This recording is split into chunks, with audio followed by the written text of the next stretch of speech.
Toastmaster Balakrishnan and Nair for that wonderful introduction, little exaggerated. Okay, so good evening, Lagoon.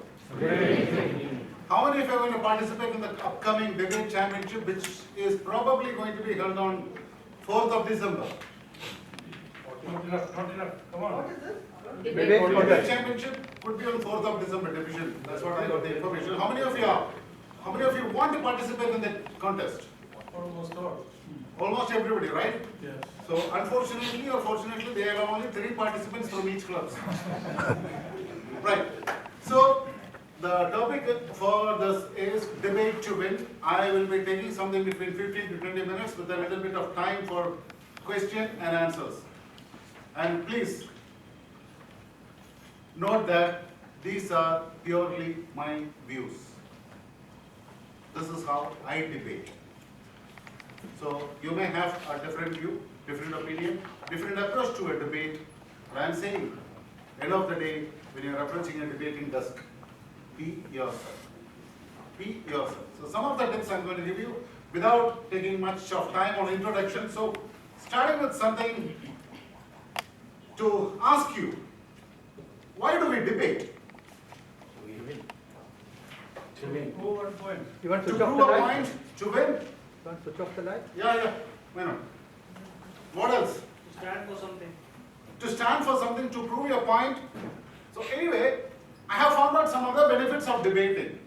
Number 1, it can develop your ability to make quick responses, because in debate usually you don't get too much of time like in a prepared speech. So this can develop your ability to make quick responses and present your coherent arguments and make a clear presentation of your views, usually on opposing views. And also, it can develop you into a better listener. You can develop better thinking skills, because spontaneously you have to think what you have to speak, and also of course on your speaking skills. Here in Division Day Debate Championship, I'll just give you how the debate contest is overall organized. What is the speaking sequence for your information? Number 1, there is a topic, so one team will be speaking for the topic, one team will be speaking against the topic. Each team will comprise of 3 debaters each, 3 toastmasters. So the team which is speaking for the topic will be the team to speak first, start first. So they will give an introduction. So number 1 is the introductory speaker from the team which is for the topic, followed by the introduction speech by the team which is against the topic. Word of caution for the number 2 speaker who is against the topic: you are not allowed to rebut any of the point given by your previous speaker, because having an advantage of being the second speaker. Not allowed. You can give an introduction of your points. Then comes the rebuttal round. So from the team 2, the rebuttal speaker will be rebutting the speech of the team, the speaker number 1 from the person who spoke for the topic, followed by the rebuttal from team number 2, that will be the speaker number 4, who will be rebutting the points that is spoken by the introductory speaker of the opposing team. Then comes to the conclusion, comes back to the team for which is against the topic, the person who will be concluding for 2 minutes. So first 4 speakers will speak for 3 minutes, and the last 2 speakers will be speaking for 2 minutes each, conclusion, and followed by the conclusion by the first team. So this is the structure of the debate. But apart from this, every debater should know, I would say you are not here to prove your point, you are here to impress the audience and the judges. Why the audience? Because the response of the audience can greatly influence the judges.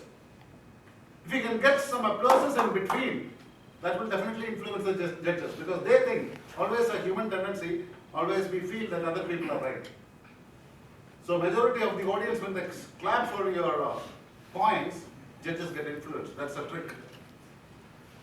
But judges are immune to all this, okay? As per the Toastmaster standard, they are supposed to be immune to all this. So here, how you will be judged? 70% of the marking will be for your content. 70% of the marking will be for your content. So here how it is distributed is, 30% is for the debate content like structure, organization, and the supporting materials. How do you structure a debate? How do you organize your points?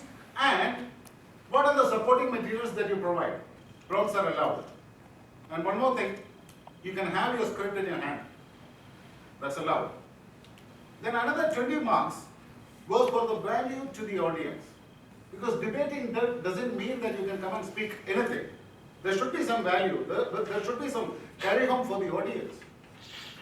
So for this, your ideas, your logics, your conviction, and the believability of your argument will score you 20 marks.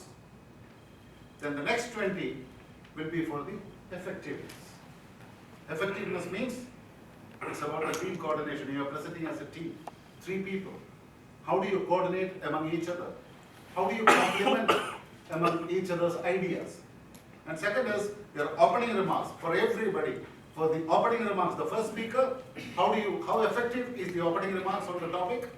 How effective is the rebuttal? And finally, how effective is the conclusion?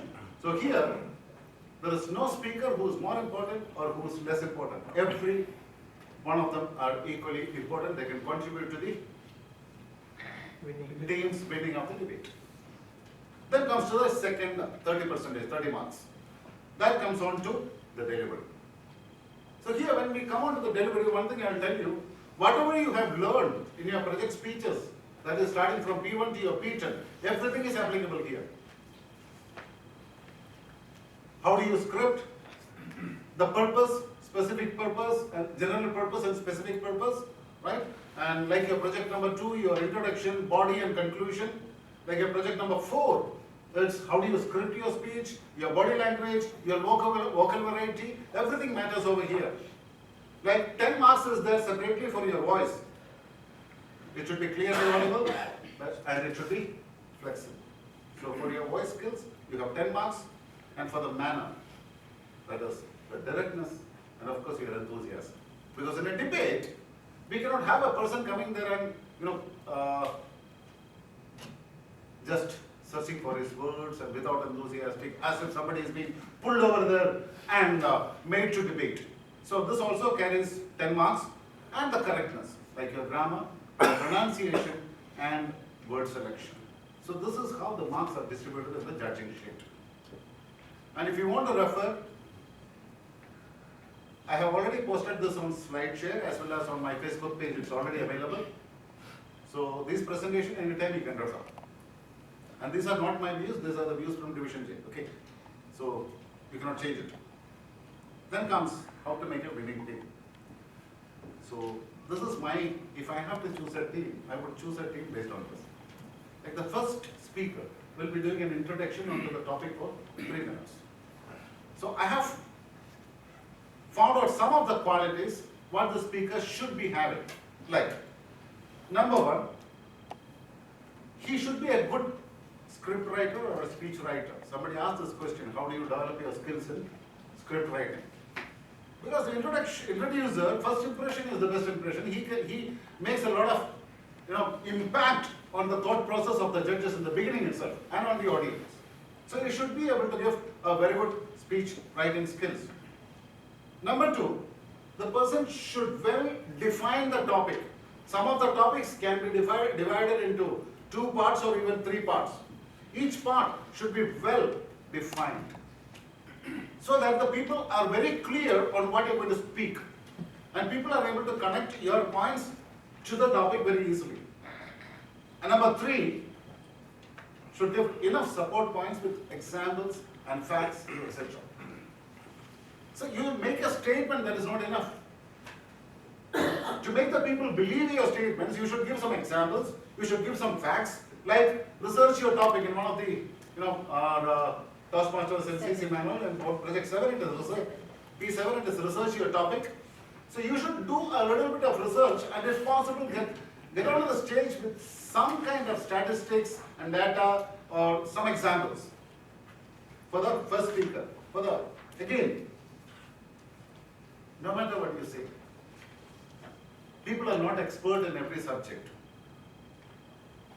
So look and sound right.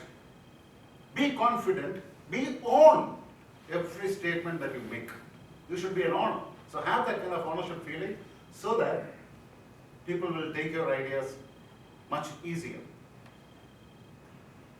Next is, while preparing your introduction, because you are the one who will be rebutted. The introductory speaker is the only one who will be rebutted. So when you're preparing your introduction, be careful and avoid, I would suggest you avoid those points which would be obviously rebutted. That means this is a strategy to make your opponents weak, not giving an opportunity to rebut. This is my idea about it. So obviously if it is going to be rebutted, even if it is a very valid point, as you feel, it is better to avoid it. And research very well. Whatever time is given to you, spend a lot of time on research and quote from the authentic sources only. Don't quote anything from Wikipedia because Wikipedia is not considered as an authentic source. So quote from the authentic sources only and come out with some statistics report whenever possible. Again, you know, or as the team know, certain points can be rebutted. So even if you have to say that point, knowing that it will be rebutted, you explain your logic by putting up this point forward so that you are blocking or weakening the rebuttal. You got my point? So when you explain, when you're giving a statement, explain it with logic so that even if there is a possibility of a rebuttal, that rebuttal will be weakened because you have already spoken. And this will add power to your rebutting speaker, even if they rebut. And if you are a rebuttal, that means if you are speaking against the topic, you are an introduction speaker who is speaking against the topic. That means the number 2 speaker in the order. Then accept or reject the definition of terms. That means the topic will be given to you. That topic will carry a definite kind of definition. So you have to make a statement. I accept, depending on what is your role, accept or reject the definition of terms. If not, usually it is understood that you are accepting. If you don't make a statement. So make a strong statement, whether I go for the motion, I'm against it, whatever it is. Make a solid statement out of it. And finally, fill in the information that was missed out by the 4th speaker. That means if you are in a team which has to speak against the topic, then fill in some information which was missed out by the 4th speaker, the 1st speaker in the opening team. Some of the points which was missed out, okay, you can fill it to your advantage. Because we have seen last year when we did a debate contest in Lagoon, unfortunately the speaker who was supposed to speak against the topic misunderstood the topic, or I don't know what happened. And the end of the day we found both of the speakers are speaking for the topic. It happened here in Lebanon. No, I can explain the logic. Can I explain the logic? No, it didn't happen. It happened in the main tournament. No, Yeah. it happened here also. Yeah, but in the main tournament when it happened, it was because the topic was poorly Phrase. Yes. framed. Very phrase. That's a risk. And we all suffered. It was a shame. I got the topic. Club contest happened. Okay. Club contest also It happened. It happens because of the topic also. It's because of the topic also. So we have to be extremely careful. Then come to the rebuttal speaker. See, it is not an assault as the picture is suggesting. But I thought it was a kind of assault also, because when I get into a debate, I consider this as a war. It's a war, right? So in the war, there is only one option: kill your enemy. Don't look at the face, don't look at anything else, just only one, right? Shoot on the bull and kill your enemy. That's the only option that I have as a rebuttal. You can take your own stand. So for the rebuttal speaker, actually this is the most exciting part of the debate. That's what people feel. So here, this person should be a thinker on the feet. That means in Toastmasters language, the person should be good in table topics, correct? Because you don't get too much of time to prepare the rebuttal. You get 3 minutes to prepare a rebuttal. When the other speaker has done, you get 3 more minutes. You listen to him for 3 minutes, jot down the points, and you get another 3 minutes to prepare and just present your rebuttal speech. So you should be very quick to explain the facts in a convincing manner. We can see in so many debates, the rebutters really mess it up. They don't rebut even a single point. They don't. Because these people are not able to correlate these ideas, what they have presented, and the opposing views, so the rebuttal becomes weak, and you lose terribly on this. Second thing, look for weaknesses in their argument. As Dr. Balan was suggesting sometime before, it is easy to find fault with somebody's speech. It is easy to find fault what is in the material, right? So do the easier job, look for the weakness in their argument. Whenever they fail to establish a point, they just mention this particular point, but they fail to establish it. For example, last year when we were debating, my opponent team said, the survey reports show that, they said something. I said, merely by saying the survey report shows that, doesn't mean anything. You get me some facts, get me some statistics. Without the support and evidence, without the support of any kind of data or documents, if you make a statement, nobody is going to listen to it. So look for the weakness in their argument. Your job is to discount any advantage cited by your opponents. They will be providing some kind of views what they have, so you have a serious task, you have to discount it. You have to say that that is not at all an advantage. It's a big task. Use argument based on logic and definitely support with facts. It should make logical sense to the people. So you can use your arguments according to this. And you have an opportunity to win the hearts of people by making it emotional. So put your argument based on some kind of emotions. Especially you find the people in this, from Asian communities, they are a little more emotional than logical. So use some kind of opportunities when you have to put up your emotions to beat your opponents. And also onto the authority. Like debate is happening on a human physiology or on a medical term. And if you have a doctor in your team, so the doctor can state, I am a qualified doctor. I have learned this in my medical college. So with that authority, I am telling you, it is like this. That has got some value. So whichever is your area of expertise, or you can use the area of expertise of your own teammates. So this is your argument based on authority of yours or your team members. And comes, whenever in doubt, just say opposite what the other team said. They said it is evening, you say, it is the morning, this is the morning. You look, so much of light is available, the sun is shining up, it's the morning, you make a statement. That's it. You can, if you have nothing to say, just oppose what they said. And also, challenge the authenticity of the information. Give a counter information. Because when you Google things, you will get so many information on the same thing in a differing, people have different kind of ideas. So if they give you an information, you challenge the authenticity of the information, and if you have another information which you can give, you say, this is more authenticated, and I'm making a statement here. Provide it over there. And look for whenever the opponent is getting off the track. Because sometimes what happens, it is a natural tendency of the people to deviate from the topic and get onto something else. They get carried away. So you look for the opponents whenever they are getting off the track and challenge for changing the topic. Because this is an opportunity to make it into the notice of the judges that they have deviated from the track. He may be a very good debater, but there may not be substance in their speech. Point it out. And also focus on impracticality and possible new evils on the points of others. See, when your opponent is putting up a point, in future, this may create some other kind of evil for the society. Their point may be valid for this particular moment, but that point or that particular action, if the House chooses, this may create some kind of other evil things in the society in the future, so make a strong point on this. And coming to the final speaker, the concluding speaker, should be a good evaluator. Why? Because the concluding speaker is also not allowed to rebut, and also he is not allowed to bring in any new points. So it should be a proper summary in 2 minutes of the 3-minute speech by the introductory speaker and the 3 minutes rebuttal speaker. So should be able to jot down the major points, important points in a convincing way and present it. So I suggest a good evaluators do this job well.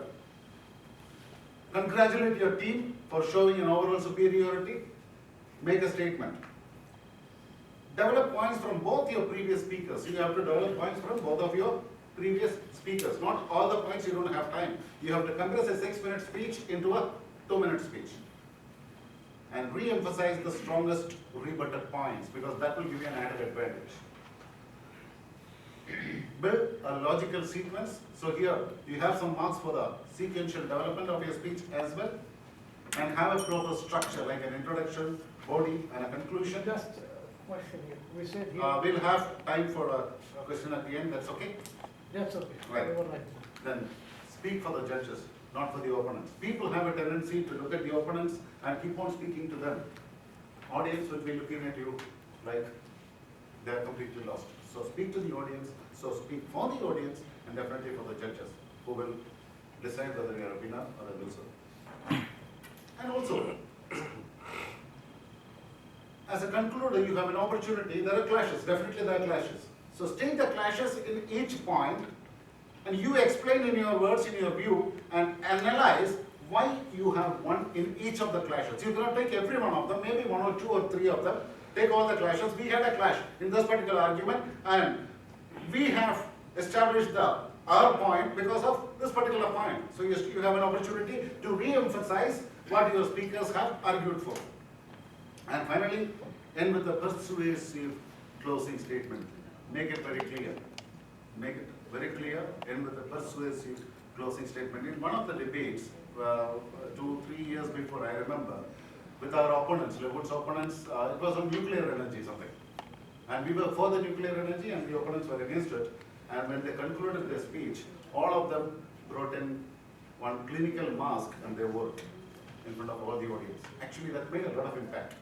But we won the debate, that's another issue. But again, you can make such kind of, closing effective. And finally, some useful tips. Have an opening, have a body, and a conclusion. You do that in a table topic in 2-minute speech, so you can do it definitely in a 3-minute speech. Second, never ever do any personal attack. And don't use any personal information that you have being a friend. Your opponent may be already your friend. So do not use those kind of informations to, make your point. And third is, stick to your allowed time limit, because once the time is up, nobody is going to listen to you. And be specific. Avoid generalizations. Generalized statements nobody takes. So be very specific on what you speak. And try to be humorous whenever it is possible. Little bit of humor, that will help you a lot. Because that will, make the judges and the audience carried away with humor. And don't continually look at the opposing team. It is always good to have a look at them and always use respectful words, my worthy opponents, or